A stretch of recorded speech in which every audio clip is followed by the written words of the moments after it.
¿Qué tal? Buenas tardes. Le damos la bienvenida a esta nueva emisión de Mercados y Empresas esta semana con la propuesta de un programa especial que tiene como intención, hacer una suerte de resumen de lo que ha ocurrido en la economía argentina a lo largo del primer semestre, particularmente a partir de lo que es la recopilación de testimonios que hemos estado presentando a lo largo de los últimos meses aquí en Mercados y Empresas. Así que lo que sigue, lo reitero, va a tener como idea contarle a usted lo que ha sido la marcha de la economía argentina, un año realmente muy particular, con elecciones en los próximos meses. Y en esta etapa preelectoral claramente es muy importante analizar cómo marcha la economía, hacer un buen diagnóstico para después, por supuesto, tratar de plantear medidas posibles para corregir las distorsiones que hoy claramente tiene nuestro marco económico, con la intención de ir viendo qué es lo que puede ocurrir en nuestro país y en nuestra región a partir del año 2016.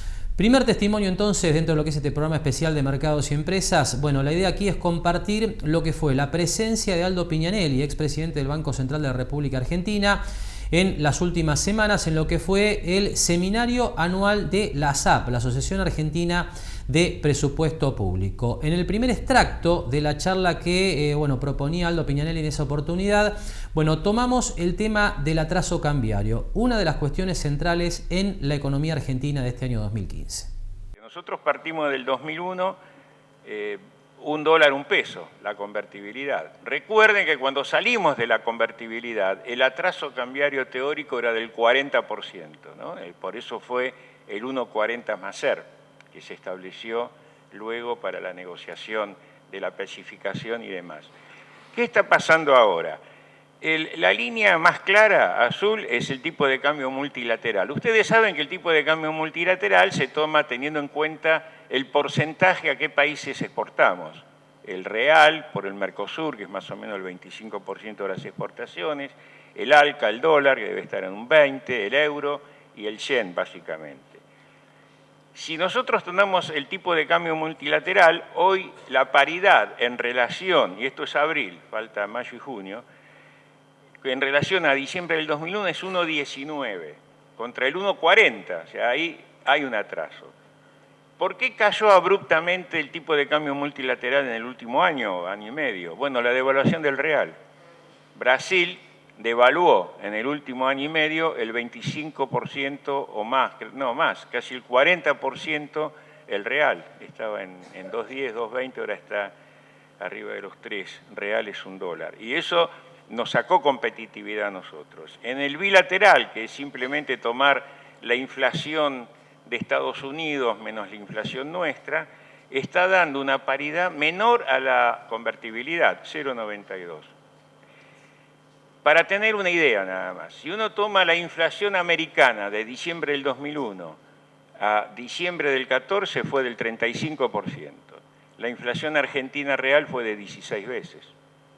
Y ahí multipliquen 1 por 16, dividido 1, 33, 35, que fue la inflación americana, y les va a dar una paridad menor a un peso. O sea, hoy el dólar oficial de 9 pesos significa 0,92 de diciembre del 2001.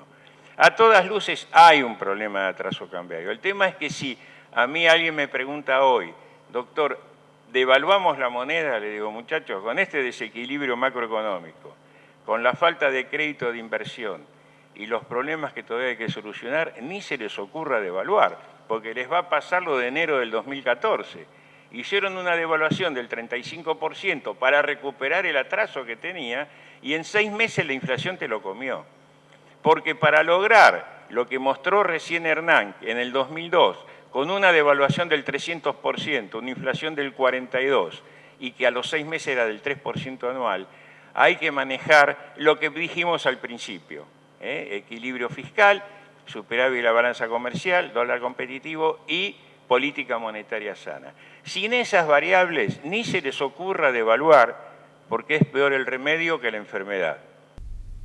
Y Pignanelli planteaba entonces la necesidad de pasar un esquema de superávit fiscal, superávit comercial, política monetaria sana para intentar corregir este atraso cambiario que claramente hoy tiene la economía argentina. Y justamente a este tema del análisis, del diagnóstico de lo que es la política monetaria actual, pasamos a continuación, porque Pignanelli justamente profundizaba este tema con la particularidad de que él hace en el tramo de la charla que va a ver usted a continuación, un análisis muy concreto, muy detallado de lo que es la utilización por parte del Banco Central de la República Argentina de las letras del Banco Central para retirar los pesos en exceso de nuestro sistema financiero. La particularidad en este sentido es que Aldo Pignanelli, durante su paso por el Banco Central, allá en los primeros años de la última década, fue el creador de estas LEBAC. Así que lo que sigue es el análisis de Aldo Pignanelli sobre lo que es hoy el funcionamiento de la política monetaria por parte del Banco Central en nuestro país. Hoy la base monetaria está cerca de los 500.000 millones de pesos. Es un número muy grande, está creciendo ya casi en este último mes al 38% anual. Volvimos a las andadas con este tema de la emisión monetaria y realmente no tenemos en el corto plazo una solución a esto. Y esto es el tema de las LEBAC. ¿Qué está haciendo el Banco Central? Es muy simple, está utilizando la herramienta LEBAC como cuenta regularizadora de la oferta monetaria, o sea, absorbe dinero. Las LEBAC están hablando con su creador. Nosotros, me acuerdo en marzo del 2002, cuando el pueblo argentino era daltónico, porque veía dos colores, ¿no? El verde del dólar y el rojo de la sangre nuestra, de los funcionarios. ¿Recuerdan lo que era la crisis?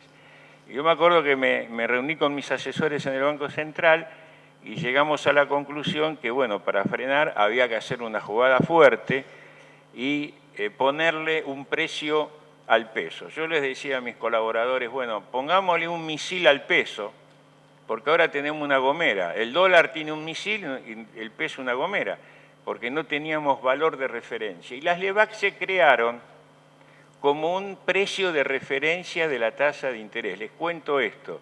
Las primeras LEBAC las tomamos a 7 días al 140% anual y la verdad, los 3 bancos que la suscribieron fue porque yo los llamé y le dije, o me suscriben o les intervengo el banco, en esos términos muy democráticos, porque nadie quería saber nada con los pesos. Al año, cuando me retiré del Banco Central, estábamos colocando a 3 años al 9% anual. Todavía es el día de hoy que algunos banqueros se recuerdan, me dicen, vos fuiste tan loco que fuiste capaz de poner una tasa del 140 anual en marzo para atacar al dólar. Y le ganamos la batalla al dólar. En ese momento el dólar valía 3.90 y cuando yo me retiré allá en el 2003 estaba en 2.60 y me acuerdo que Alfonso Pradgay, mi sucesor, un gran amigo, me decía, che, ¿qué te parece? ¿Cómo hacemos para que no siga bajando el dólar? ¿No? Ya se había dado vuelta al mercado. Por varios motivos, no quiero entrar en demasiados detalles de eso porque no nos vamos más. Pero lo que yo les quiero mostrar acá es que las LEBAC ya muestran agotamiento. Hoy el stock de las LEBAC son el 60% o más de la base monetaria y es un pasivo del Banco Central. Fíjense que en los últimos 2-3 meses el stock de la LEBAC ya le cuesta crecer, a pesar del incremento del costo de la tasa de interés. Y los plazos se vienen achicando. Hoy están a 90 días promedio las LEBAC, con una tasa de entre el 28 y el 30%. ¿Con esto qué quiero decir? Las LEBAC están agotadas como herramientas de absorción monetaria, porque es demasiado el volumen. El otro problema que tienen las LEBAC cuando alcanzan este tipo de volumen, no solo es el costo cuasi fiscal de la tasa de interés, sino que le quita crédito al sector privado. Porque vamos a hablar claro, en el último año el sector privado está ajustando, el sector público no ajusta. Y no ajusta entre otras cosas porque se financia. En definitiva, las LEBAC está financiando lo que el Tesoro se lleva en gran parte por el déficit que tiene el Estado Nacional.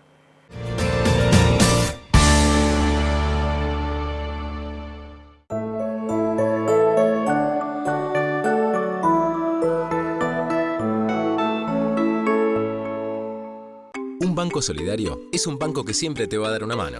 Por eso tenemos un montón de beneficios pensados para vos. Conocelos en cualquiera de nuestras filiales en todo el país o en bancocredicop.com. Banco Credicop Cooperativo, la banca solidaria. Grupo Petersen, desde 1920, construyendo el país. Para tu quincho. Para tu quincho.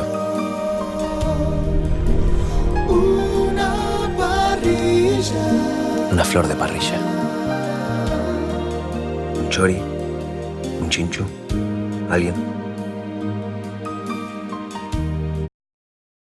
Todos nuestros clientes son millonarios. Tienen propiedades en el exterior, se codean con artistas, se dan todos los lujos. En Banco Superviel sabemos que lo que te hace realmente millonario es lo que tenés afuera del banco. Superviel, lo más valioso está afuera de un banco. Cada canilla que pierde desperdicia 30 litros de agua por día. No derrochemos nuestros recursos. Nosotros queremos a nuestra ciudad. Por eso trabajamos día a día. Cuidando el agua, cuidamos Mar del Plata. Mar del Plata. Gente positiva. Obras sanitarias. Mar del Plata, Batán. 10 y 24 de julio, primer y segundo vencimiento. Inmuebles ubicados al norte de Avenida Colón. SPI Astilleros, a la vanguardia de una nueva industria naval. En el Consorcio Portuario Regional de Mar del Plata, forjamos una organización consolidada que busca día a día mantenerse como el principal puerto pesquero del país, generando lazos internacionales que fomentan la exportación, la industria naval y el turismo. Nuestro puerto es un modelo que sigue creciendo. Consorcio Portuario Regional, nuestro mar, nuestro puerto, nuestra ciudad.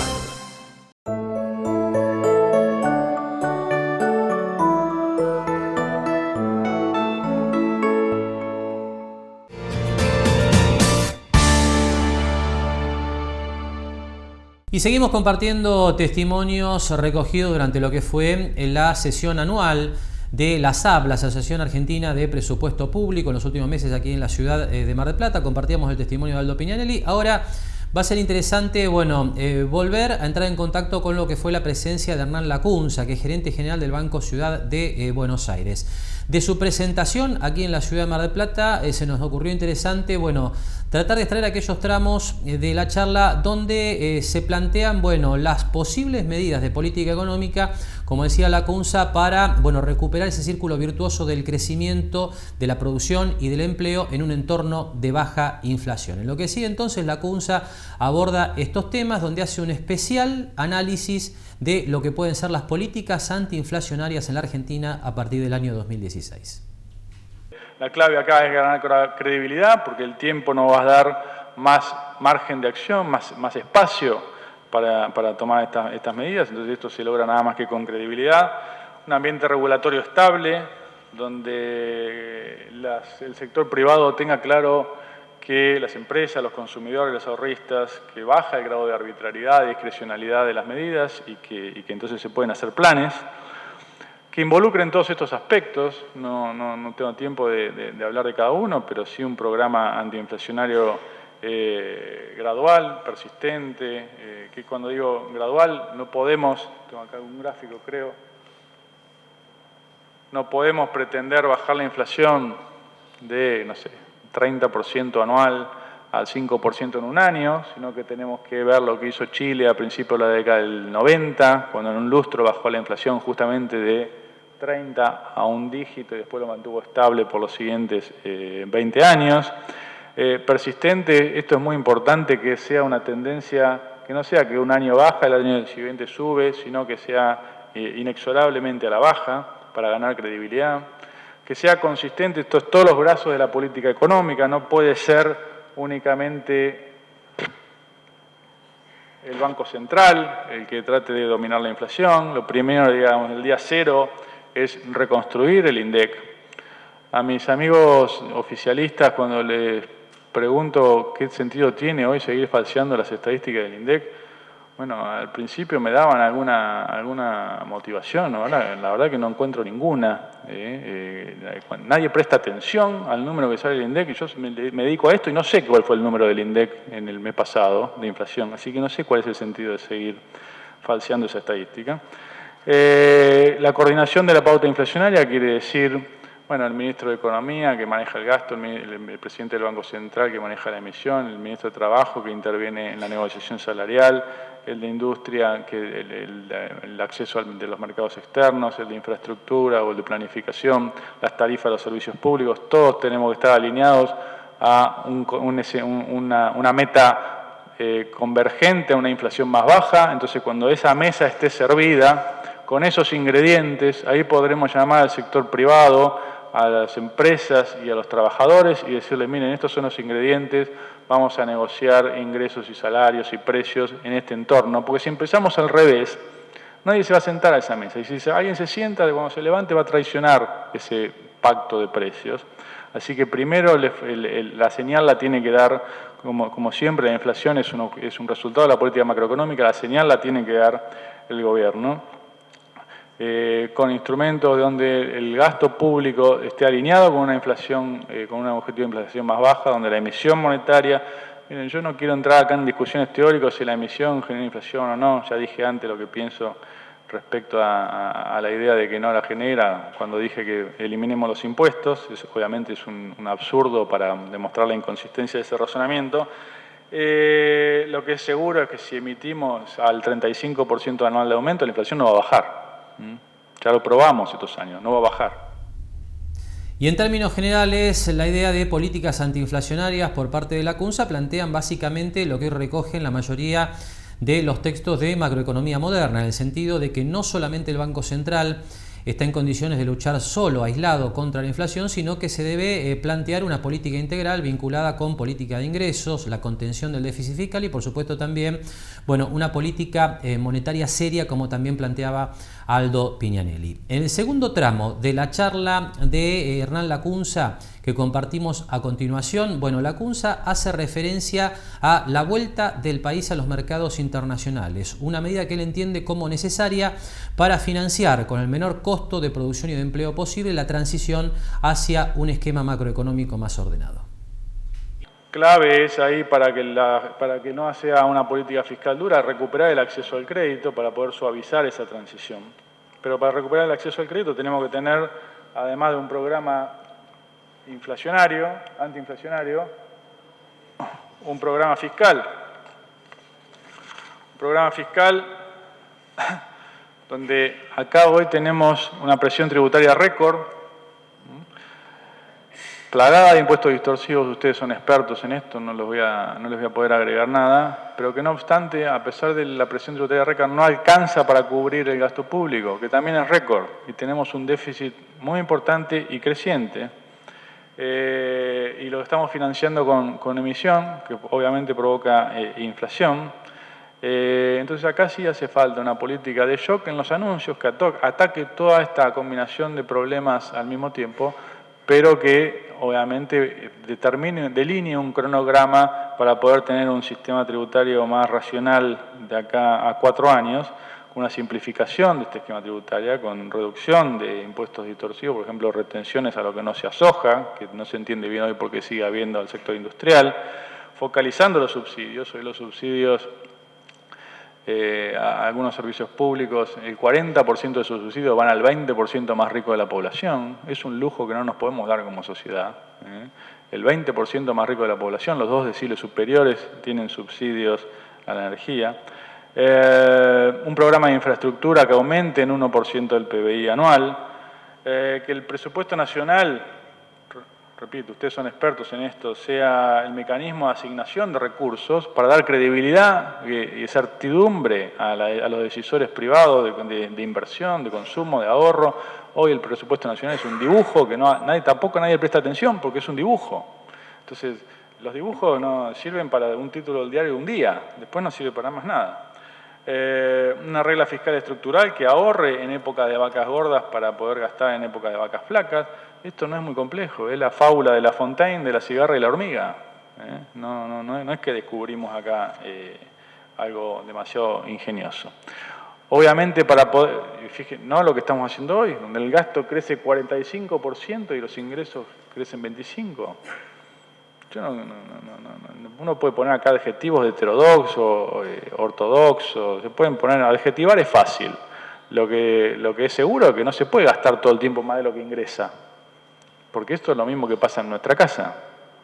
Si yo gasto 120 y gano 100, y los primeros 6 meses puedo pedir el crédito en el banco, el mes 7 voy a tener problemas. Acá, los primeros 6 meses o los primeros 5 años le puedo pedir al Banco Central que emita, al sexto voy a tener un problema.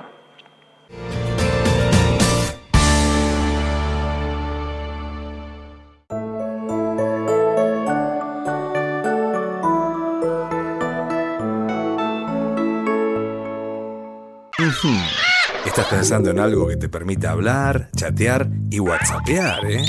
Un buen smartphone. ¿Qué tal un préstamo muy personal? Préstamos muy. Sí, préstamos muy. Efectivo para lo que quieras. Préstamos muy. Solicitalos en Fabacard. Préstamos muy. Con la confianza y el prestigio del Grupo Faba. Muy. Préstamos muy. Jauregui Berry, Di Genaro y Asociados. Asesoramiento jurídico tributario. Rawson 1857, segundo piso. Teléfono 410-7666 o 410-7999. SPI Astilleros. A la vanguardia de una nueva industria naval. Espatolero y Lorenzo Inmobiliaria. Desarrollos inmobiliarios. Participe por su unidad 100% en pesos y en cuotas. Conozca nuestros 20 emprendimientos ingresando a www.espatoleroylorenzo.com.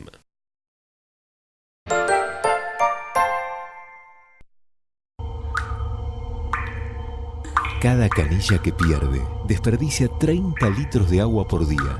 No derrochemos nuestros recursos. Nosotros queremos a nuestra ciudad.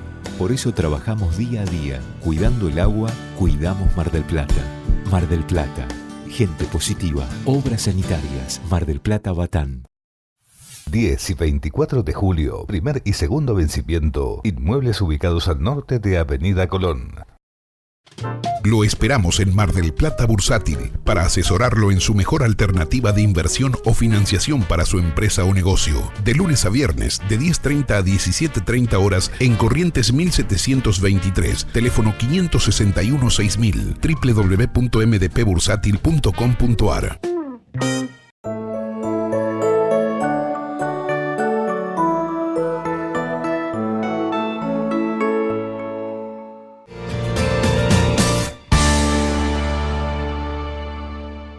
Bien, y cuando uno comienza a analizar sectorialmente el desempeño de la economía argentina a lo largo del primer semestre de este año 2015, uno se encuentra que en lo que tiene que ver con la región, la zona de Mar del Plata, muy probablemente el sector más dinámico haya sido el de la construcción, ¿no? Por distintos factores que tienen que ver con la falta de opciones de inversión, también el impulso que sin duda ha dado el plan Procrear en los últimos años y bueno, ese, le diría yo, importante número de edificios de construcción que todavía se observa en distintas zonas de la ciudad de Mar del Plata. Así que lo que sigue es justamente el testimonio de los actores importantes de la industria de la construcción aquí en Mar del Plata y la zona. Hablamos del ingeniero Alberto Canepa, presidente del Centro de Constructores y Anexos de la ciudad de Mar del Plata, que nos cuenta a su juicio cuáles son los factores que ha permitido que la construcción continúe dinámica en un contexto macroeconómico no del todo favorable. En realidad la construcción en Mar del Plata y en el país está bien, sigue en pie, por decirlo. Yo creo que no solamente en este último año, sino en estos últimos años. Si bien no son los indicadores de otros momentos, como el 2008, que fue un pico importante, yo entiendo que la construcción ha sabido acomodarse a todos los inconvenientes que se han generado a partir del 2011. Llámese el cepo cambiario, desdoblamiento de la moneda estadounidense. La construcción tomó el peso y siguió y está en marcha. Bien, ahora cuando usted dice acomodarse, ¿cuál es la referencia en este sentido? ¿De qué manera la construcción se acomodó a este escenario? Bueno, antes estábamos atados a que todas las operaciones y todas las inversiones se manejaran con una referencia del dólar. Cuando surge todos estos inconvenientes con la divisa, la construcción se fue hacia el peso, porque en realidad nosotros nos manejamos en pesos, pagamos mano de obra, materiales y todo en pesos, y rápidamente se volcó hacia ello y trasladó lo que fuera valores en dólares en pesos. Es más, hubo momentos, y hoy actualmente el dólar está quieto y hay inflación. Por lo tanto, era mejor llevar los valores a pesos con un índice de actualización, obviamente porque estamos en un sistema inflacionario, que dejarnos estancados en el dólar. Ahora, ¿y cuál es la causa, a su juicio, Norberto, de que la construcción ande bien cuando otros sectores andan mal? ¿Qué es lo que, lo que de alguna manera la construcción la afecta de manera diferente? Bueno, yo creo que son varios factores, entre ellos la gente no tiene la posibilidad de ir hacia el dólar porque esto es más complejo. Otras inversiones por el lado de bonos, etcétera, la gente no está muy acostumbrada.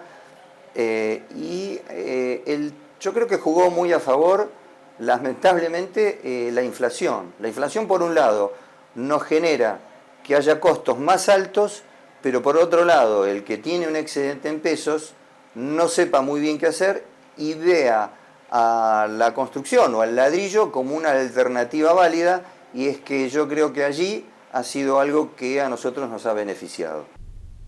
Y sin duda la construcción, como decía Canepa, ha sido beneficiada por la búsqueda de alternativas para conservar el poder de compra de los pesos en un contexto inflacionario, ¿no? Y esta idea, bueno, de falta de alternativas de inversión o de alternativas que muchas veces son demasiado sofisticadas para el inversor promedio, como inversiones bursátiles en bonos o acciones, bueno, hacen que la construcción haya recibido mucho de estos excedentes de pesos durante los últimos meses en la economía argentina. Pero claro, la inflación también ha impactado en los costos de la construcción, y esto en un contexto de dólar relativamente estable a lo largo del primer semestre tiene sus complicaciones porque encarece los costos de la construcción en términos de dólares. En el segundo tramo de la charla con Canepa justamente hacemos referencia a este tema, y además el ingeniero Canepa, bueno, hace una, le diría yo, breve reflexión sobre los distintos segmentos de actividad de la construcción, porque, bueno, está claro que el Procrear ha generado su impulso, que los edificios también, pero mucho de lo que ha sido la dinámica de la construcción aquí en nuestra zona tiene que ver con ampliación y refacción de viviendas. Estos temas los aborda el ingeniero Canepa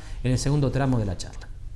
En principio, los costos en pesos van siguiendo a una inflación que es alrededor del 30%, entre el 25 y 30, por decirlo, que es la inflación que se está dando en el país, más allá de índices distintos, pero bueno, la realidad de lo que nosotros, particularmente en el Centro de Constructores y en mi empresa, llevamos, la evolución es que da cerca del 30%, que es el índice de la Cámara Argentina de la Construcción, mano de obra y materiales. Va acompañando, como decía, este 30%, y obviamente con el dólar cuando está estable se retrasa, y en dólares va a ser un poco más caro que lo que fue si el dólar hubiese seguido a la inflación. La realidad es que el dólar no está siguiendo la inflación. Por lo tanto, si me preguntás, obviamente va a estar más caro en dólares por un proceso inflacionario. Bien. Ahora, Norberto, dentro de lo que es cada uno de los segmentos que hay en la actividad de la construcción, pienso, por ejemplo, en la construcción de viviendas unifamiliares chicas. Ahí aparece, por ejemplo, todo lo que es el impulso del programa Procrear, también las grandes obras que se dan en Mar del Plata, los edificios que están en marcha. ¿Qué sectores son los que están mejor hoy, digamos? ¿Qué es lo que está funcionando mejor y que está dinamizando al sector acá en Mar del Plata? Bueno, lo que está dinamizando más al sector de la construcción, por eso hay mucha mano de obra ocupada, es el sector de, en principio, el Procrear. Este plan ha generado mucha mano de obra, mucho trabajo, y también muchas refacciones y ampliaciones de viviendas unifamiliares. El que ha quedado un poco más retraído ha sido los desarrollos inmobiliarios de pequeños edificios. Nosotros tenemos una media en Mar del Plata de edificios, generalmente lo que se construye son edificios entre 1.200 y 1.800 metros cuadrados, esa es la media, podríamos decir 1.500 metros cuadrados. Después algunos muy esporádicamente superan eso, pero no son muchos. Eso ha estado un poquito más tranquilo porque allí el valor final no condice con muy cercano a los costos, pero igualmente sigue siendo una alternativa válida, y más que nada se da la compra en pozo, no cuando el departamento está terminado. Usted algo dijo de esto, pero ¿cómo está la ocupación? ¿Cómo está el tema mano de obra? ¿Hay plena ocupación? ¿Se está por debajo de los niveles que teníamos hace 2 o 3 años? ¿Está mejor? ¿Qué diría usted? No, hay buena ocupación, hay muy buena ocupación en cuanto a la mano de obra, los gremios. Tenemos chequeado también las ventas de materiales y hay muy buena venta. Ha movilizado mucho como recién dije, el plan Procrear y todas las ampliaciones y refacciones en vivienda. El que está teniendo pesos se los quiere sacar y lo vuelca hacia la necesidad que mejor les parece en su vivienda.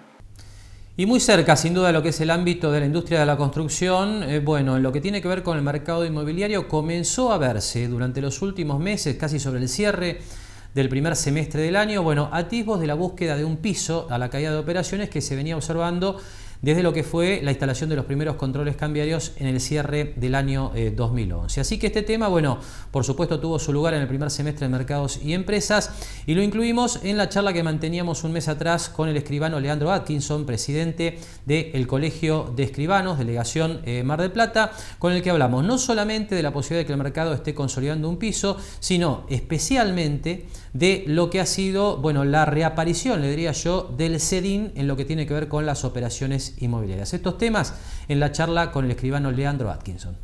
A ver, el objetivo del programa era reactivar el mercado inmobiliario, por ahí no lo logró del todo, pero ha sido una herramienta útil para aquellos casos puntuales que el cliente no tenía blanqueado los dineros para adquirir una vivienda, poder suscribirse DIN y hacer la operación, ¿no? Como ya ha pasado 2 años de la vigencia del régimen, el hecho de que tener experiencia en la aplicación y han tenido éxito todas las operaciones que se han cerrado con el pago de CEDINES, que quiere decir, si cuando al mayor conocimiento, ya sean los operadores de este sistema, los operadores inmobiliarios, en los bancos, y en el éxito concretado en el cierre de las operaciones y el cobro de los dólares por parte del vendedor, creo que eso es una resultante para el aumento en la cantidad de operaciones que utiliza esta herramienta, ¿no? Es decir que el circuito, y esto lo hemos comentado más de una oportunidad, sigue cerrando satisfactoriamente, ¿no es cierto? Esto es la idea de que el vendedor recibe el CEDIN y lo transforma en dólares en el banco. Esto está funcionando así en cualquier entidad. Así es, así es. Sí, el panorama que nos dan los colegas que han utilizado el CEDIN y lo que han tenido por experiencia propia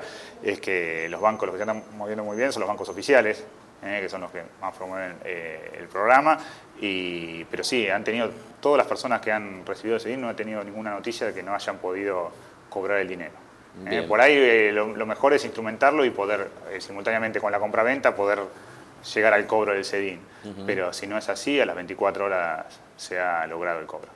¿Cómo se incorpora el CEDIN en la práctica a las operaciones? Esto es, pactado un valor de transferencia del inmueble o de venta, en general. ¿Toda la operación se hace con CEDIN? ¿Es una parte? ¿Qué es lo que se ve en la práctica? Eso depende de la operación, no, depende de la operación y la necesidad del adquirente. Es así, la necesidad del adquirente para cubrir el monto que tiene que llegar a pagar. Pero no, se ha visto 50 y 50, se ha visto en porcentaje, se ha visto el 100% de la operación. Es la negociación de las partes, es decir, porque acá tenemos que encontrar las dos personas que, tanto el adquirente tiene necesidad por ahí de suscribir a este sistema porque no tiene los fondos blanqueados para hacer la operación, y que el vendedor confíe en el procedimiento y quiera cobrarlos en moneda extranjera, ¿no? Está claro. Ahora, en este marco, ¿cómo está funcionando el mercado inmobiliario de Mar del Plata? Porque hay algunos datos que hablan de cierta recuperación, por lo menos del establecimiento de un piso en el nivel de operaciones. ¿Cómo lo están viendo ustedes? Sí, mi sensación es esa, como decís vos, bueno, como hemos hablado en las últimas notas, en los últimos 2 años, el mercado a partir de las restricciones aplicadas en 2011 y 2012 cayó enormemente el volumen negociado con relación a los años buenos de la década pasada. Pero bueno, vemos que ha seguido funcionando, por ahí un mercado más aplacado, con menor cantidad de operaciones, pero que sí, se sigue moviendo. Con relación a los primeros 6 meses de este año, quiero decir que hubo movimiento, creo que la estabilidad de los valores y del dólar ha ayudado a que se cierren más operaciones. Por ahí largo tiempo que no se han ido cerrando operaciones, entonces se hizo, bueno, mira, vamos a concretarlas. Así que bueno, vemos un mercado que ha logrado por ahí un piso, no una recuperación, no vemos una firme recuperación, eso estimo yo que vendrá recién por ahí el año que viene, por ahí con algunas nuevas políticas, ¿no? Pero sí ha logrado un piso, porque sí, como decís vos, es muy difícil por ahí tomar como referencia el año pasado, por el tema justo de estos meses tuvimos el conflicto del registro de propiedad, que entonces las estadísticas no nos ayudan para hacer una comparación mes a mes o interanual, pero viendo los años 2013 y 2012 vemos un nivel similar de operaciones, hasta incluso un poquito superior al 2013.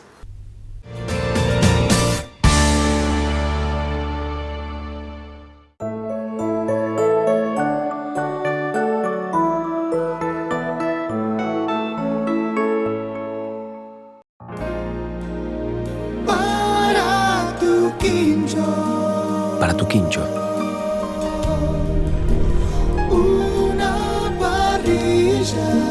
una flor de parrilla.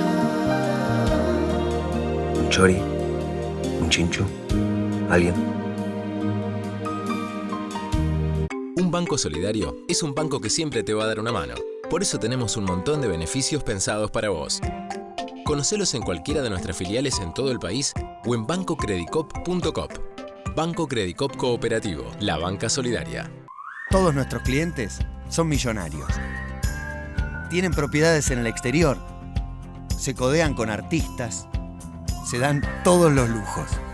En Banco Superviel sabemos que lo que te hace realmente millonario es lo que tenés afuera del banco. Superviel, lo más valioso está afuera de un banco. SPI Astilleros, a la vanguardia de una nueva industria naval. Estás pensando en algo que te permita hablar, chatear y whatsappear, ¿eh? Un buen smartphone. ¿Qué tal un préstamo muy personal? Préstamos muy. Sí, préstamos muy. Efectivo para lo que quieras. Préstamos muy. Solicitalos en Fabacard. Préstamos muy. Con la confianza y el prestigio del Grupo Faba. Muy. Préstamos muy. En el Consorcio Portuario Regional de Mar del Plata, forjamos una organización consolidada que busca día a día mantenerse como el principal puerto pesquero del país, generando lazos internacionales que fomentan la exportación, la industria naval y el turismo. Nuestro puerto es un modelo que sigue creciendo. Consorcio Portuario Regional, nuestro mar, nuestro puerto, nuestra ciudad.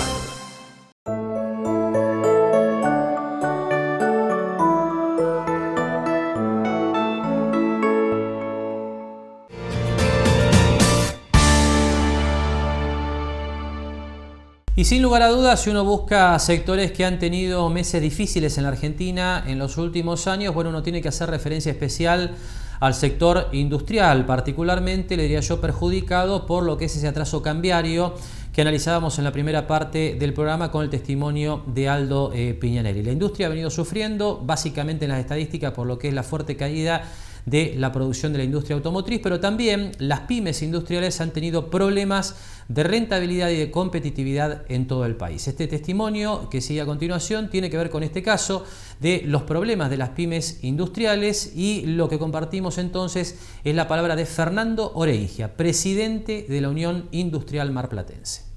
La situación del sector está bastante complicada. Realmente estamos muy preocupados, como venimos preocupados los últimos años. Lamentablemente tenemos que decir que esta situación la venimos viendo ya desde hace bastante tiempo, no es de ahora. Esta caída de la industria la estamos viendo constantemente, y sobre todo en algunos sectores que es mayor, por ejemplo el sector metalmecánico, porque se está hablando de un promedio de un 5%, pero hay sectores que están influenciados por esta baja con números bastante mayores, como es del 8 o el 9% interanual, y que viene acumulándose con años anteriores. Esto provoca una situación complicada financiera, porque en principio es comercial. Cuando uno queda abajo de los costos, o sea, los costos quedan más altos que los precios, va perdiendo rentabilidad y a su vez va perdiendo mercados. Lamentablemente se va quedando afuera. Esto se suma a la devaluación que hubo en Brasil este último periodo, que nos deja todavía más atrás competitivamente con Brasil, que es un país gran comprador de tecnología argentina. Entonces, realmente estamos bastante preocupados, y en todos los sectores industriales se ve una situación bastante similar. Ahora, Fernando, ¿la raíz del problema puede decirse que es el atraso cambiario? Sí, en principio sí. Tenemos el tema del atraso cambiario, el tema de los excesivos carga tributaria también, que quizás esta carga tributaria se podría sobrellevar mejor si tuviéramos un cambio relativo un poco mejor. Esto influye, todas estas variables influyen en la rentabilidad, que es el gran problema que tenemos. Y el atraso cambiario para nosotros, sobre todo para la industria que exporta, es fundamental. Llevamos un atraso en los últimos años muy importante, una elevación de costos que no se compensa con los cobros de exportaciones, y esto está generando muchísimos problemas que a veces son insalvables, como decíamos antes, que es la pérdida de mercados. A veces recuperar esos mercados lleva trabajo de muchos años y se pierde muy poco tiempo. Bien. Ahora, uno de los detalles que plantea la Confederación Argentina de Mediana Empresa en su informe sobre la actividad de las pymes industriales tiene que ver con la falta de acceso a algunos insumos importados. ¿Eso se nota también porque tiene que ver con la restricción de comercio exterior? Sí, se nota, quizás no tan grave como en el periodo del año pasado, que fue más problemático, pero ahora se está notando en algunos insumos, quizás no tanto por la restricción del producto en sí, sino por la restricción en el giro de divisas al exterior para poder comprar esos insumos. Hay empresas del extranjero que están con problemas para cobrar y entonces a veces algunas han decidido no vender directamente algunos insumos que son necesarios para la tecnología y para las maquinarias o para los productos que se puedan producir. Y claramente, bueno, esta situación de atraso cambiario ha perjudicado a la industria en sus distintas versiones, puntualmente a la actividad de la pesca en la ciudad de Mar del Plata, que ha sido otro de los temas importantes del primer semestre del año, e incluso a sectores como el agrícola, en un año con cosecha récord de soja, récord histórico, bueno, le ha presentado serios problemas de competitividad y de rentabilidad. Así que lo que sigue es justamente un testimonio vinculado con lo que ha sido la cosecha de soja, le diría yo, en la Argentina y puntualmente en la región de Mar del Plata, una cosecha de soja récord, pero con problemas de rentabilidad para los productores. Lo que sigue es el testimonio sobre este tema del ingeniero Alejandro Astaita. Bueno, la rentabilidad del productor en general, por lo que bien decías vos, la caída de los precios internacionales, el aumento del costo interno por un atraso de tipo de cambio, está complicada. Puntualmente en el sudeste tiene un ingrediente más, que es un año climáticamente no favorable. Lo vivimos en un principio para los cultivos de invierno, como es el caso del trigo, que tuvimos un año con excesos hídricos, y ahora con los cultivos de verano, puntualmente la soja, con un déficit hídrico, una sequía de casi 2 meses, de febrero y marzo, que hace que los rendimientos están por lo menos un 30% por debajo de lo esperado de los años normales, ¿no? ¿Y cómo queda la cuenta del productor con esta producción? Y la cuenta en el sudeste es netamente de quebranto, o sea, en campo alquilado el productor debe estar con un margen en el orden de 250 a 300 dólares negativos por hectárea. Y en campo propio, con niveles de rinde promedio del año, van a cambiar el dinero, o sea, se está llegando al rinde de indiferencia. Y donde los rindes flaquean un poquitito, hay quebranto también, está por debajo de la rentabilidad, está por debajo de la inversión, ¿no? Ahora, ¿por dónde puede venir la salida para el productor en las próximas campañas? ¿Por el tema de los arrendamientos, por mejores precios internacionales, por el cambio de las políticas públicas? ¿Cómo lo ves? Mira, yo creo que básicamente por el cambio de las políticas públicas, porque el clima, sabemos que el productor está acostumbrado a lidiar con él y es una realidad que no podemos modificar. Ahora, sin duda que donde se puede generar un impacto es en el cambio de políticas, presión impositiva, llámese retenciones, sobre todo a economías regionales como puede ser el trigo para nuestro caso, o bien el maíz, que según dicen los economistas el impacto en las cuentas públicas es muy bajo, prácticamente nulo. Estábamos viendo acá que hablaban que las retenciones para el trigo significan el 0,1% de la recaudación del Estado, o sea que evidentemente por ese lado y por un sinceramiento del tipo de cambio. Nadie habla de una devaluación del tipo de cambio que el común de la gente conoce, pero sí habría que mencionarle a la gente no del sector agropecuario que el tipo de cambio que maneja el sector agropecuario a su vez es diferencial con respecto al tipo de cambio que maneja el común del comercio a nivel nacional, ¿no? Por último, Alejandro, te pregunto por expectativas de precios, porque, a ver, está muy claro en el precio que uno más sigue, que es la soja, el principal producto de exportación de la Argentina en sus distintas variantes. Y digamos, ahí no solamente se juega la ecuación del productor, sino también muchas veces las cuentas fiscales e incluso el ingreso de divisas.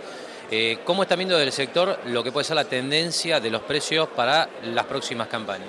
Lo que se viene hablando es que la tendencia de los precios se mantendría en los actuales, o por lo menos sin grandes fluctuaciones, como pasó en los últimos 7-8 años, que hemos tenido fluctuaciones del 50 o del 100% en algún producto. Sin duda que los precios a nivel internacional no son malos porque si bien los picos del 2008 cayeron entre un 40 y un 50% de precios, pero siguen estando por lo menos un 15-20% por encima de los valores históricos. O sea que en general todas las materias primas tienen buenos precios. El problema es que a estos precios empieza a impactar fuertemente las retenciones. Por lo tanto, lo que habría que ver es aceptar que esos precios no son malos a nivel internacional y habría que ver cómo se puede ajustar, por lo menos para que las cuentas del productor cierren y si se quiere hacer presión sobre los impuestos, que sí hay que hacer presión, que es sobre los impuestos a las ganancias y no directamente los impuestos sobre precio como son las retenciones, ¿no?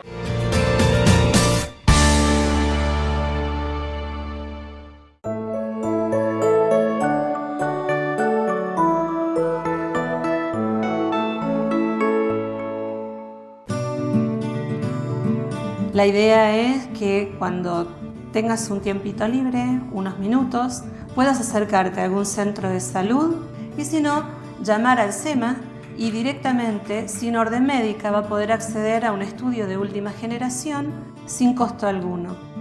Porque la mamografía es gratuita, la accesibilidad es rápida y la calidad del servicio es óptima.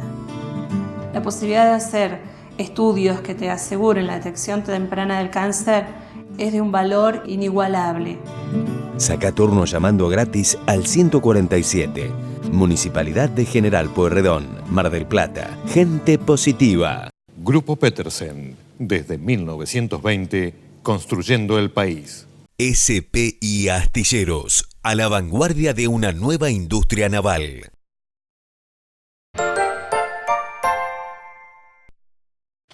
Lo esperamos en Mar del Plata Bursátil para asesorarlo en su mejor alternativa de inversión o financiación para su empresa o negocio. De lunes a viernes, de 10:30 a 17:30 horas en Corrientes 1723, teléfono 561-6000, www.mdpbursátil.com.ar.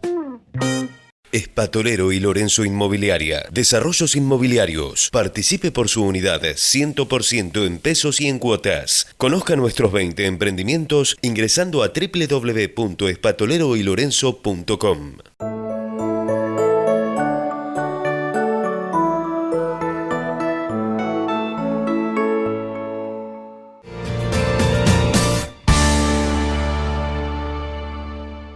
Bien, en el último tramo de este programa especial de Mercados y Empresas, en el que estamos trazando un resumen de los distintos testimonios recogidos a lo largo del primer semestre del año, hacemos la habitual referencia a los mercados financieros, al mercado bursátil. Y lo hacemos en esta oportunidad compartiendo la palabra del analista Claudio Zukovicki, que pasó aquí por la ciudad de Mar del Plata sobre el cierre del mes de mayo para participar de lo que es la tradicional edición del curso para inversores bursátiles que se dicta en Mar del Plata Bursátil, aquí en la ciudad de Mar del Plata.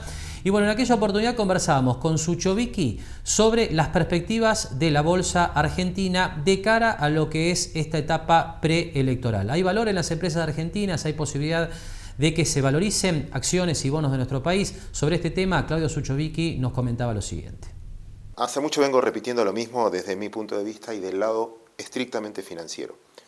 Todos sabemos que los activos financieros en Argentina, por lo que uno ve, viaja, etcétera, tienen muchas chances de valer el doble dentro de 2 o 3 años. El problema es el presente y el corto plazo. Ese camino, ese transitar. Si va a ser lento, donde nos dé tiempo, donde nos podamos acomodar, o va a ser a los tumbos, yendo, viniendo, yendo, viniendo. Yo creo más en lo segundo, desde el punto de vista de que voy por lo positivo. Crisis no veo, porque es el primer caso que veo en mucho tiempo que la gente que se te acerca es para decirte, che, ¿qué hago con la plata? Una crisis se da cuando te preguntan de dónde saco plata. Cuando te dicen, tengo tales ahorros, los pongo, espero, depende de quién va a ganar, compro dólares, pero la discusión es dónde posiciono los ahorros. Porque creo que la gente, en los últimos años hubo una transferencia fenomenal de dinero del Banco Central a los particulares, vía dólar ahorro, vía importación, y la gente se estoqueó en bienes, vía importación, o se estoqueó en dólar ahorro. Y hoy la plata la tiene la gente. Yo particularmente me siento más cómodo cuando la plata la tiene la gente que cuando la tiene un organismo que la puede malgastar. En ese caso estoy consciente, por eso creo que la base argentina es bastante sólida para lo que viene. En el corto plazo Argentina tiene que cambiar algunos desarbitrajes que tiene muy complicados. No puedes tener 5 tipos de cambio, 5 tasas de interés distintas de acuerdo a quién toma, quién coloca, etcétera, 17 tipos de subsidios. No hay precio, no tenés referencia de precio. Vení, no sabes si es caro, si es barato, no hay referencia. Es difícil manejar una economía, pero no solo financiera. Un industrial que dice, che, compra una máquina. No, mirá si después abren la importación y ya no es más fábrica nacional. Otro dice, bueno, me dedico a importar. No, mirá si después devalúan y ya no me sirve la importación. Como no sabes qué puede pasar, el resumen sería, de acá a diciembre, por lo menos hasta octubre, veo la cosa bastante paralizada. Y ahí veo el negocio más en renta fija. De octubre a diciembre veo más debate de herencia, con lo cual van a sacudir el árbol a febrero. El primer gobierno que gane va a tener que, no es que va a venir plata, quizás la expectativa gana a alguien, importa a quien sea, expectativa va a venir un montón de plata. No, vas a tener que resolver temas buitres, vas a tener que resolver muchísimos temas. Para eso necesitas una confianza de la gente muy grande y en eso yo creo que vamos a perder 5 o 6 meses. Por eso soy cauto estos 5 o 6 meses, sabiendo que después hay más plata esperando para hacer negocios que gente esperando vender su negocio. Y la perspectiva de Claudio Suchovicki es claramente de la posibilidad de una revalorización de los activos, puntualmente de las acciones de la Argentina en los próximos años, aunque no descarta, como él decía claramente, un contexto de alta volatilidad hasta las elecciones e incluso en los meses posteriores a las elecciones, cuando se comience a ver la entrada en vigencia de algunas medidas que se estiman necesarias para ordenar el marco macroeconómico de la Argentina. Ahora, por supuesto, el análisis político también entró en la charla con Suchovicki, porque la pregunta de los mercados en los últimos meses es ¿qué cambia que uno u otro candidato gane las elecciones presidenciales en lo que tiene que ver con las medidas futuras y, por supuesto, principalmente con la evolución de las cotizaciones? Sobre este tema, Claudio Suchovicki nos comentaba lo siguiente. Es un lindo desafío para tus televidentes. Encuentre las diferencias económicas entre los 3 equipos económicos que parecen ganar. 4 equipos económicos que parecen ganar. ¿Con quién habla Scioli? ¿Con quién habla Macri? ¿Con quién habla Massa? ¿Con quién habla Randazzo? No sé, el que quieran. Stolbizer. ¿Con quiénes hablan de economía? Bueno, juntan a todos esos y encuentran 10 diferencias. Yo creo que lo que tiene un político es que se adapta a las circunstancias. Y dice, va a ganar el que diga lo que quiera escuchar la gente. Lamentablemente es así. Y la gente lo que quiere hoy es, quiero trabajar, quiero tranquilo. No tenés, antes había, no sé, en el 2001, 2003, las elecciones. Gente que te decía, no hay que pagar la deuda externa, otro que decía, hay que nacionalizar todo. Había un extremo entre unos y otros. Y realmente la elección era importante. O vas para allá o vas para allá. Entonces un inversor dice, ojo, hay 50 probabilidades de que me quede sin nada, 50 probabilidades de que dolaricen todo, no sé, lo que fuera. Hoy no hay ese debate. El debate no está pasando por acá. Por eso me parece que el que gane también va a marcar la agenda en el mercado. El ejemplo que siempre pongo y es fácil es Brasil. Dilma ganó. Al mes necesitaba plata y puso de ministro de Economía el que mejor se lleva con el fondo. Lo insultó durante 5 años. Bachelet, centro izquierda, gana en Chile, le gana a Piñera. Bárbaro. Necesita guita porque cambió el contexto internacional. ¿Qué hizo? Ministro de Economía, ex empleado del Fondo Monetario, más ligado a Piñera. En el fondo se van adaptando a las circunstancias, por eso me parece que viene una era un poco más pro mercado. Bien, nos queda tiempo para compartir un último tramo de la charla que manteníamos con Claudio Suchovicki sobre el cierre del mes de mayo, en ocasión de su visita a la ciudad de Mar del Plata para participar de la tradicional edición del curso para inversores bursátiles en Mar del Plata Bursátil. Y este último tramo tiene que ver con la referencia obligada al contexto internacional, porque como lo hemos venido comentando, prácticamente se descarta que antes del fin de año, la Reserva Federal de los Estados Unidos decida revertir el proceso de baja de tasas de interés que puso en marcha prácticamente de manera inmediata después de lo que fuera la crisis de los años 2008 y 2009. Claramente la idea de tasas en alza en los Estados Unidos supone una amenaza para los mercados financieros de todo el mundo, porque al elevarse el atractivo de los rendimientos en la mayor economía del mundo, casi por definición teórica, aparecen los problemas para las cotizaciones en otros mercados de distintas regiones del planeta. Así que en el último tramo de la charla con Suchovicki justamente analizamos este tema. ¿Qué efecto puede tener sobre los activos argentinos, a su juicio? La posibilidad bastante cierta de un ciclo de subas de tasas de interés en los Estados Unidos. Por suerte, por desgracia para mí, pero por suerte en estas circunstancias está medio fuera del mundo. La mayor parte de la deuda argentina está a tasa fija. Una suba de tasas de interés eventual nos toca de costado. Sí le va a tocar a Brasil, o sí le está tocando a Brasil, y una vez que le toca a Brasil, ahí sí te pega muy fuerte a vos. Lo cierto es que me parece que lo que está pasando en el mundo ya forma parte de los precios y lo sabemos la mayoría, todos los que participan en el mercado ya saben eso. Creo que ningún televidente que está mirando ahora desconoce que el dólar se está fortaleciendo en el mundo y cuando se fortalece contra otros activos. Otros activos es el euro, que está en el mínimo de los últimos 10 años, se fortalece contra el petróleo, se fortalece contra la soja, contra el trigo, contra el maíz. Bueno, ese escenario yo creo que forma parte de los precios de hoy. Y estamos todos relativamente preparados. La fuga de capitales, por lo que estoy diciendo, ya se adelantó en Brasil, ya se adelantó en Colombia, es el proceso que vienen viviendo hace 2 años. Creo que los tiempos, lo que antes para nosotros eran 10 años, a mi edad, hoy para la gente joven es 1 año. O sea, todo lo que antes tardaba 10 años el ciclo, ahora se hace en 1 o 2 años por la circulación de la información. Por eso me parece que toda la descripción de un contexto más adverso es lo que estamos viviendo. Con lo cual me preocupa, pero me parece que ya forma parte de los precios. Y el otro tema que agrego a eso es, también hay que, fíjate las perspectivas y fíjate el piso que tenemos nosotros para hablar de crisis. El 2008-2009, el título de cualquier libro de economía americano hoy es la segunda depresión más grande de la historia, si no fue la primera. ¿Saben cómo le fue al PBI americano 2008-2009? Cayó 3%. Y nosotros es lo que caímos los últimos 4 años, promedio de 0, -2, +1, -2, los últimos. Y para nosotros es estabilidad y para ellos es la gran crisis. Lo que está viviendo España, lo que vos decías, es inédito para ellos, pero no es que están incendiándose y se van a... No es Argentina 2001 en su parámetro de crisis. España este año va a crecer 3%. Con elecciones, con cambio de gobierno, con incertidumbre, con lo que fuera. Con esto te quiero decir es lo peor de la crisis, para mí pasó. Ahora lo que estás es en una recomposición mucho más lenta de lo que necesita una sociedad para incorporar gente al trabajo. Pero no lo veo como un foco de se nos cae el mundo encima. Bien, hasta aquí entonces este programa especial de Mercados y Empresas con el resumen de lo que ha sido el primer semestre del año, un año que en su primera mitad en materia macroeconómica claramente ha planteado una economía en general estancada, con sectores en caída, pero esos sectores compensados por lo que ha sido el buen desempeño del sector agrícola, como le decíamos, con una cosecha récord de soja, y también el desempeño positivo, aunque en mucha menor magnitud, de sectores como el de la construcción.